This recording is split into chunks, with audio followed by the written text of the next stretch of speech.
আসসালামু আলাইকুম। আজ আমি টুনা মাছ দিয়ে কাবাব তৈরি করব। টুনা মাছগুলো প্রথমে ধুয়ে পরিষ্কার করে তার মধ্যে লবণ, আদা বাটা, রসুন বাটা, পানি আর দিয়ে দেবো হলুদের গুঁড়া, মরিচের গুঁড়া, লেবুর রস, দিয়ে দেবো শাহি গরম মশলার গুঁড়ো দিয়ে ভালো করে সিদ্ধ করে মাছগুলো কাটা ছাড়িয়ে নেব। তার মধ্যে দিয়ে দেব পেঁয়াজ কুচি, কাঁচামরিচ কুচি, দিয়ে দেবো একটু গরম মশলার গুঁড়া আর দিয়ে দেবো গুঁড়ো দুধ, কাবাব মশলা, টমেটো সস, ডিম আর দিয়ে দেবো একটু ঘি। তারপর দিয়ে দেব বুটের ডালের বেসন, সবশেষে দিয়ে দিব লবণ, দিয়ে ভালো করে মেখে নেব।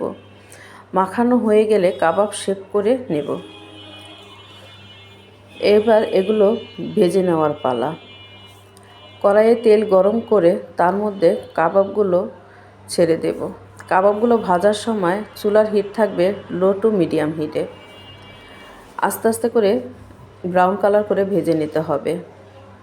এই কাবাবটা সাদা ভাত এবং পোলাওর সাথে খেতে অসাধারণ লাগে। আমার এই রেসিপিটা, আমার এই ভিডিওটা যদি আপনাদের ভালো লেগে থাকে, লাইক, কমেন্ট, শেয়ার করে দেবেন এবং আমার চ্যানেলটা সাবস্ক্রাইব করে দেবেন। সবার জন্য রইল অসংখ্য দোয়া এবং ভালোবাসা। ধন্যবাদ সবাইকে। আল্লাহ হাফেজ।